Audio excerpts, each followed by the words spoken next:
Hello tout le monde, c'est Créafait, j'espère que vous allez bien. On se retrouve aujourd'hui pour un nouveau tuto et là on attaque les créations de Noël. Alors oui, on est en décembre, je l'ai fait un petit peu tard, c'est vrai, mais j'avoue que j'ai pas eu le temps. Tous les ans je dis je les commencerai plus tôt puis j'y arrive pas. Alors il me semble c'est il y a 2 ans, il faudrait que je revérifie, mais c'est il y a 2 ans, je vous avais proposé un petit défi, c'est-à-dire de prendre ces blocs de do-it-yourself card making de chez Action et de vous faire avec un bloc un maximum de créations. Donc là, on ne va pas rentrer dans un défi. On va refaire des créations avec ces blocs Action. Donc moi, ce que j'ai fait, c'est que j'ai pris tous les blocs que j'avais qui étaient commencés. Donc celui-ci, celui-ci, celui-ci. Alors c'est toutes des anciennes collections, hein, vous imaginez bien. Voilà, j'avais fait des cartes les autres années dedans, j'avais fait un certain nombre de choses. Et donc là j'ai décidé de vous proposer cette année pour les créations de Noël de recommencer, donc de vous refaire des créations à base de ces petits livrets pour vous montrer qu'on peut faire autre chose que les petites cartes derrière qui vous proposent, hein. Donc par exemple sur celui-là, j'ai déjà fait ça, j'ai déjà utilisé aussi je crois celle-là, donc j'en ai déjà utilisé plusieurs. Et vous montrer qu'on peut les utiliser autrement. Alors, c'est pas dit que je ferai 12 créations, voilà, je vais faire un certain nombre de créations. Peut-être qu'avec l'ensemble de ces créations, on utilisera un bloc complet. Donc vous pouvez vous amuser si vous le souhaitez à prendre un bloc et essayer de faire tout ce que je vais vous proposer dans un bloc. De toute façon, je vais vous proposer de manière à faire avec les formats paysages, les formats les formats portraits, pardon, les formats paysages et les formats carrés. Donc je vais vous donner de toute façon de faire avec les trois. Et là, on va commencer par un format portrait. Et j'ai pris dans lequel j'ai pris dans celui-ci, voilà, la voici, donc j'ai pris cette page, et on va faire ce genre de boîte, voilà, alors là elle est très grosse celle-ci, on va la faire un peu moins grosse, mais elle va pas être beaucoup moins haute, ni beaucoup moins large, elle va surtout être moins profonde. Pourquoi? Parce que je veux que le tuto, au niveau de la base, je prenne qu'une feuille de papier A4. Après, on pourrait la faire beaucoup plus grosse, mais il faudrait du papier A3. Et surtout, je vais vous donner un petit peu la technique. Si après, vous voulez plutôt faire en format paysage ou en format carré, je vais vous donner la technique pour calculer vos mesures. Donc, je ne vais pas vous donner la liste de fournitures au début comme je le fais d'habitude. Je vais simplement vous dire ce que vous avez besoin comme matériel. Et de toute façon, vous allez avoir besoin d'une feuille de votre bloc et d'une page A4. Alors, par contre, il est possible qu'avec les autres dimensions, ce ne soit pas une page A4 que vous allez prendre pour votre base, mais vous allez peut-être devoir passer sur du 30-30. Hein. Ça, je n'ai pas encore calculé. Moi, je vais juste vous montrer comment j'ai calculé pour avoir mes mesures pour faire cette boîte. Allez hop, c'est parti. Je vous montre ce qu'on a besoin comme matériel et ensuite, je vous explique comment calculer vos mesures pour faire votre base. A tout de suite. Alors, pour la création d'aujourd'hui, vous aurez besoin, comme d'habitude, de votre table de coupe et pour faire vos marques de pli et d'un plioir. Ça, c'est la base.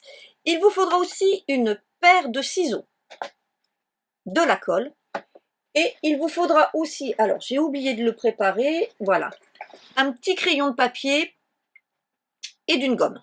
Voilà. Ensuite, il vous faudra une petite perforatrice d'angle. Alors moi j'ai pris celle-ci, hein. On va venir faire des petits angles sympas sur les côtés. Alors après, vous n'êtes pas obligé de prendre une belle petite perforatrice comme moi j'ai, vous pouvez prendre juste pour faire un arrondi, ou vous le faites au ciseau, ou vous laissez comme c'est. Et il vous faudra une perforatrice pour venir faire vos trous ici pour fermer. Voilà. Donc normalement, du matériel assez basique. Alors c'est pareil, ici vous n'êtes pas obligé de percer, vous pouvez venir directement coller, hein. C'est comme vous voulez si vous n'en avez pas, mais en règle générale, vous pouvez prendre, vous savez, les petites perforatrices à œillet. Alors je cherche, je dois en avoir une qui traîne là-dedans. Voilà, en blague. Voilà. Vous pouvez prendre, vous savez, ce genre de choses que vos enfants ont. ou les pinces. Hein. Donc de toute façon, voilà, une petite perforatrice pour faire des trous. Donc maintenant, c'est parti, je vous montre comment on va calculer pour faire notre boîte. Alors, une boîte, c'est une hauteur, une largeur et une profondeur. Alors là, quand on est à une boîte sans couvercle. Donc, la première chose qu'on va faire, c'est qu'on va prendre donc notre feuille et au niveau de notre matage, on va voir à combien on est. Donc, on est à 10,5 de large sur 15 de haut. Alors, comme moi je veux travailler avec une feuille A4, on va devoir retailler un petit peu notre papier. Mais si vous ne voulez pas le retailler, il faudra que vous bossiez sur du papier 30-30. Donc, je prends une feuille de papier. Je vais prendre une grande feuille pour que vous puissiez bien voir. Donc, je vais chercher. J'ai oublié de préparer une feuille. Bon, c'est pas grave. On va prendre une grande feuille A3 qu'on va plier en deux. Je ne sais pas où sont mes feuilles A4 imprimantes. Voilà. Voilà. Donc, je vais dessiner ma boîte. Ça ne sera pas à l'échelle, hein, mais c'est pas grave. Voilà. Oups. Oups, oups, oups, oups, oups. J'ai dévié. Ça ne sera pas très droit, mais c'est très schématique. Voilà. Voilà. Donc là, on a dit qu'on avait 10,5. Mais je vais un petit peu autour de mon matage. Donc là, je vais mettre 11 cm. Je veux que ma boîte, j'ai un tout petit peu de... qu'on voie un petit peu mon papier. Hein, qu'on voit un petit peu mon papier autour. Donc, je ne m'arrête pas à 10,5, je prends 1,5 cm de plus, je prends 11. Donc, ensuite, je vais partir sur le fait que ma hauteur, elle est de 14,5. Vous comprendrez tout à l'heure pourquoi. Voilà. Donc là, j'ai une hauteur de 14,5. Voilà. Ici, en profondeur, je vais prendre 3 cm. Donc, ici, j'ai ma profondeur.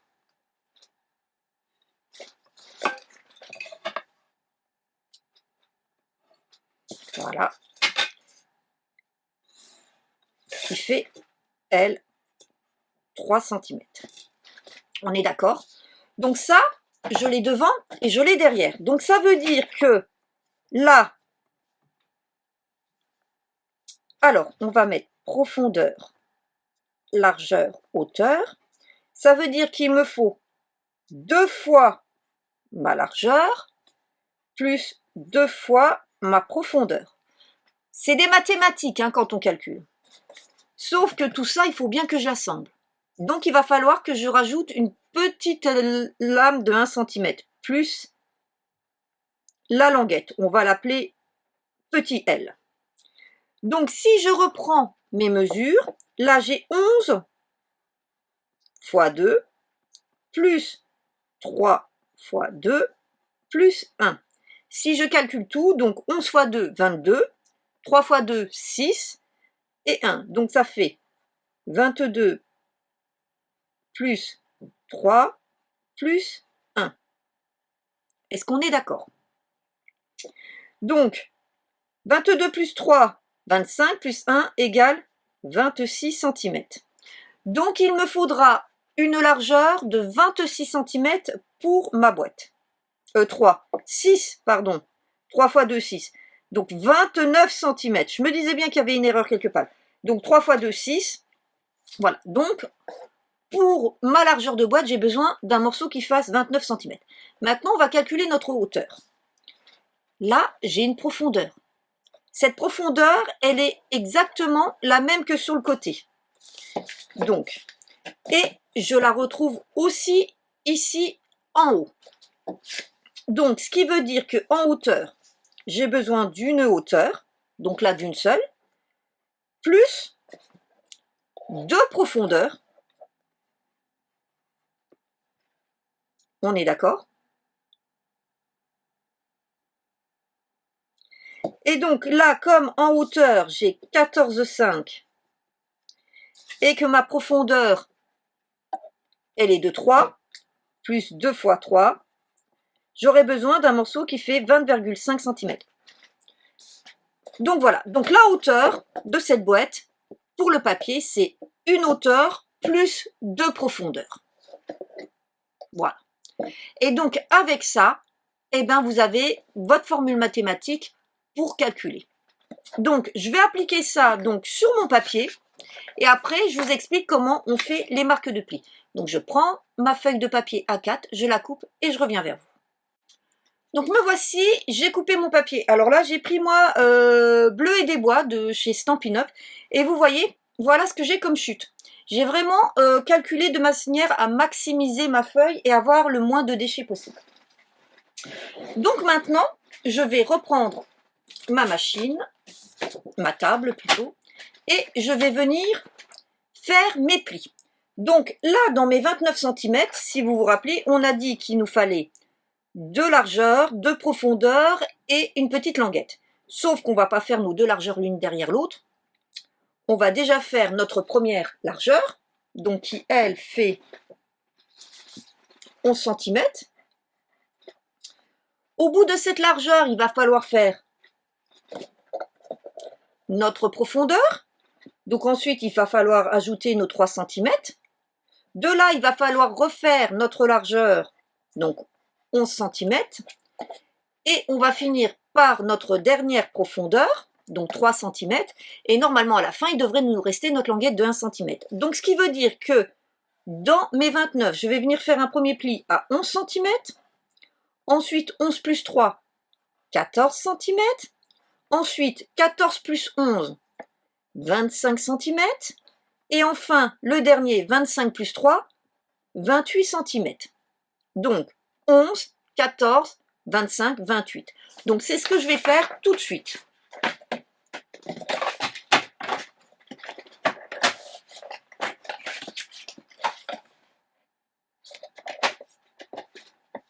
Ou que je ne prenne pas la mauvaise. 11.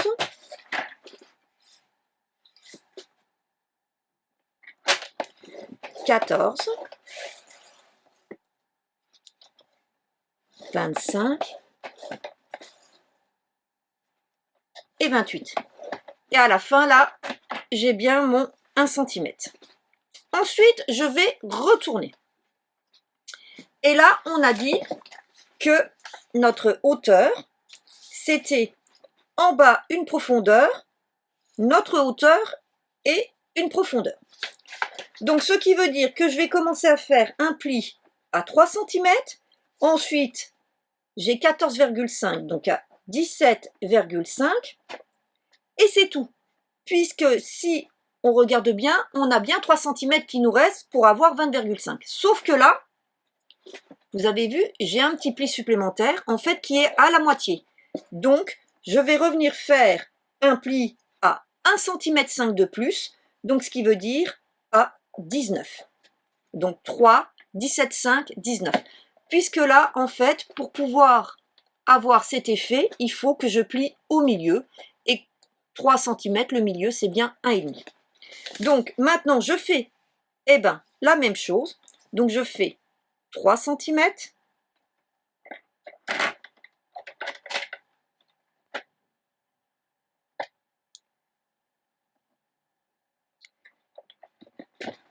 Alors, il est mal mis. Voilà, 3 cm. Ensuite, on a dit 17,5.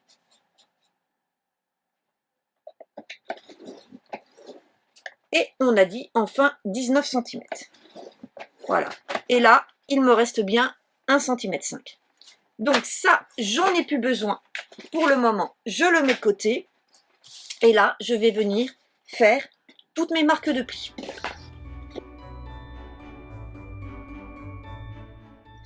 Voici donc ce que j'obtiens. Maintenant, je vais venir faire mes petites coupes. Et donc, ça, c'est mon haut. Là où j'ai double languette. Ça, c'est mon bas. Donc, on va déjà s'attaquer au bas. Donc là, on va faire le bas d'une boîte, comme d'habitude. Donc, ça veut dire qu'on va venir couper la petite languette du bas. ici, on va venir biaiser. Et on va venir ici.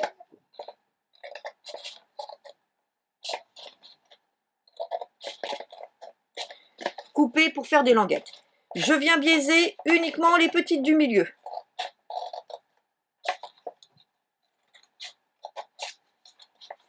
Je ne fais surtout pas les grandes, puisque vous avez vu, les grandes, elles vont venir comme ça, en bas.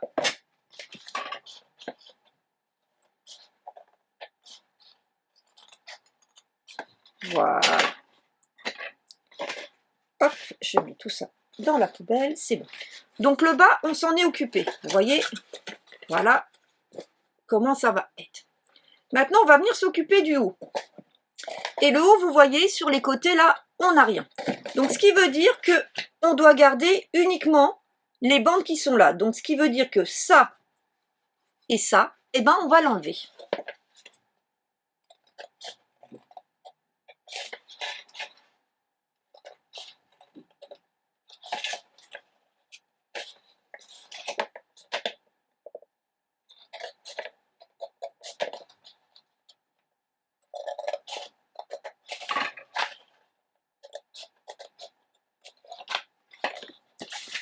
Voici donc. On peut en profiter ici pour venir biaiser sur le côté. Voilà. Ma base de boîte est prête. Donc, avant de coller, eh ben, je vais venir m'occuper de détacher tous mes petits éléments. Et là, surtout, je vais venir le recouper à 14,5. Pas 14,5, à 14 pour avoir quelque chose qui fait 14,5. Alors, vous auriez pu le couper à 14,5 et avoir 15. Donc là, vous auriez eu deux fois, vous auriez eu 15 cm plus 6, vous auriez été au 21. En fait, on n'aurait rien coupé. Mais là, moi, je vais le couper à 14,5. Donc, je détache tous mes petits éléments. Là, dans ma hauteur, je vais venir couper ici parce que je ne veux pas embêter ce petit effet. Et je vous reprends après pour la customisation de la boîte.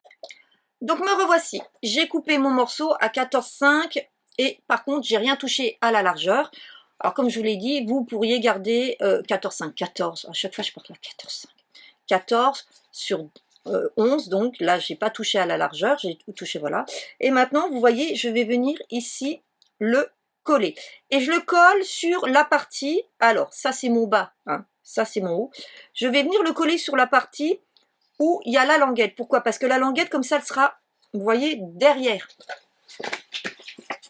Ça sera plus joli. Alors, c'est pas une obligation, vous pouvez le mettre de l'autre côté aussi si vous voulez, mais moi, je préfère quand la languette est derrière.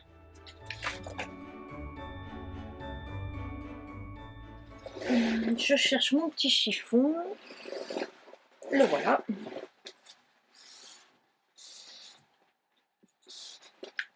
Au cas où j'ai un petit excès de colle. Donc voici.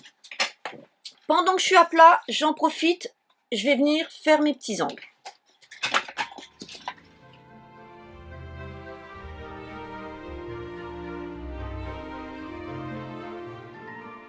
Donc vous voyez comme ça, ils sont bien l'un en face de l'autre. Ça, celle-ci, je l'adore, je n'ai jamais regretté de l'avoir achetée, mais malheureusement, elle n'est plus en vente chez Stampin'. Donc maintenant, deux solutions. Soit vous venez décorer tout de suite, soit on va venir fermer notre boîte. Donc la première chose, on va venir mettre de la colle ici. Alors vous pouvez mettre, si vous préférez, du double face. Vous savez, moi, que le double face, la plupart du temps, c'est uniquement quand on n'a pas trop de choix. Parce que le problème du double face, c'est qu'une fois que ça colle, ça colle. Alors qu'avec l'école, on a le temps de pouvoir décoller et remettre. Voilà. Là, ce que je vais faire aussi pendant que je suis à plat, c'est que je vais venir faire mes petites perforations. Donc là, je me rappuie. Je prends une petite règle. Ici, comme vous vous souvenez, on a 11 cm. Donc, on va faire à... Moi, je vais partir à 3 cm du bord.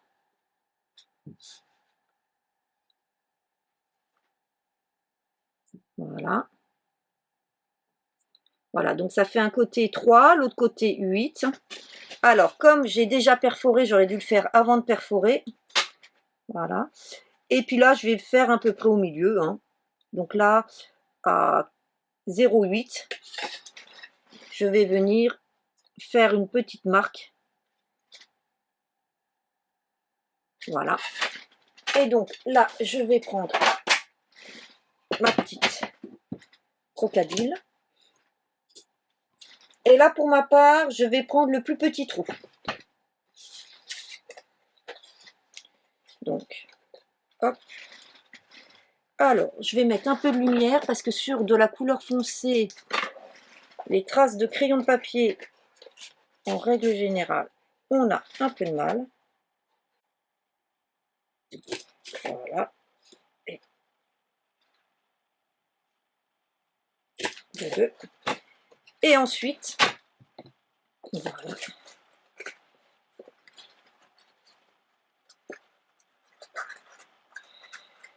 Je vous montre, je vais donc abaisser mes deux, voilà, me mettre bien bord à bord, et là, je vais venir de chaque côté, voilà, pour pouvoir passer ma perforatrice. Ça aurait été mieux de le faire avant, mais bon, voilà, les petits aléas. Alors, ce que je vais faire, voilà, comme ça. Je vais la mettre à plat. Hop.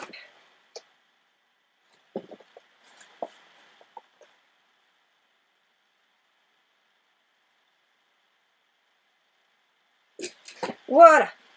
Voilà. Comme ça, vous voyez. Hop, on va retirer ça. J'ai vraiment pas de place. Je suis jalouse des personnes qui ont une vraie scrap room, ce qui n'est pas mon cas. Alors. Voilà, donc j'ai mes petits trous l'un en face de l'autre. Maintenant, je vais pouvoir ici coller mon fond. Et là, c'est pareil. Ce que je vais faire, c'est celui qui est devant, je vais le coller en dernier. Donc, je vais mettre un petit peu de colle sur mes deux languettes. Et je vais rabattre celui-ci en premier en me mettant bien bord à bord. Et pour aider, je vais prendre ici et je vais donner un petit coup. Voilà.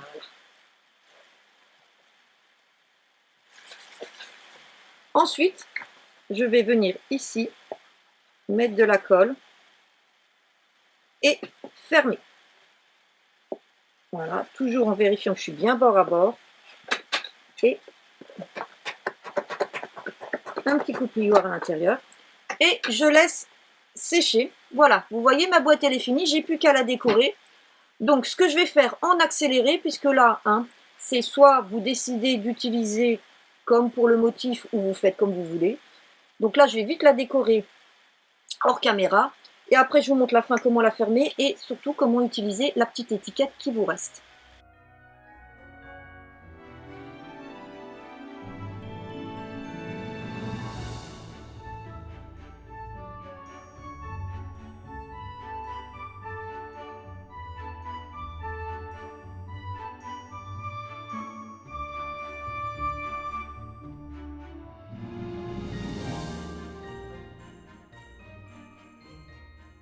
Donc voici mon résultat. Alors, j'ai presque fait comme le modèle. Hein. Simplement, j'ai mis tous les petits éléments sur le sapin et je ne les ai pas mis là.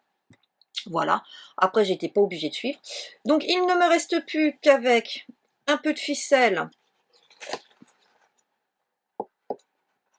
Ah. Voilà, comme ça. Que je me mets dans le bon sens.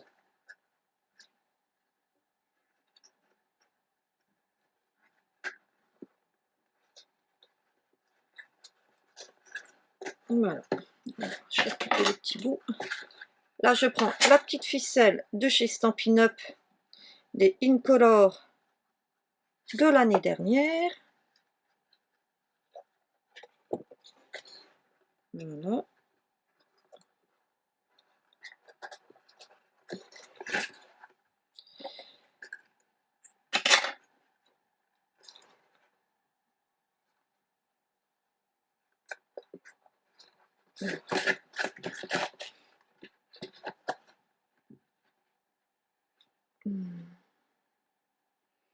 Et je vais venir couper, faire un petit nœud.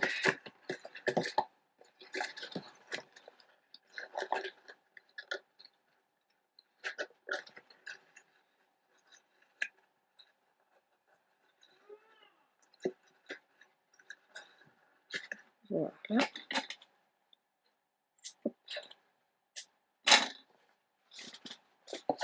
Donc, et voici ma petite boîte est terminée. Alors, je vous avais dit que je vous donnerai une petite solution pour ça.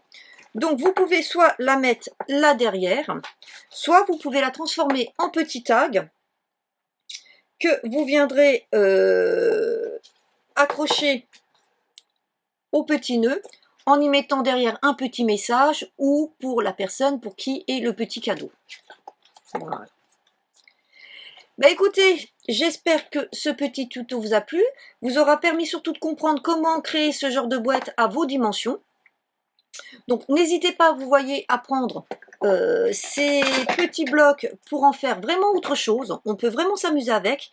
Donc n'hésitez pas à aller voir les vidéos que j'ai posées la dernière fois. Je vous remets la playlist en barre d'infos pour y retourner parce qu'il y a déjà plein d'idées. Et puis en fait, je vais compléter ces idées avec des nouvelles. Donc comme ça, vous devriez avoir un lot d'à peu près une vingtaine de vidéos en tout. Vous pouvez vous amuser avec donc ces petits éléments. Eh bien écoutez, en attendant de vous retrouver pour un nouveau tuto, je vous souhaite une bonne journée et je vous dis à très bientôt. Bye bye!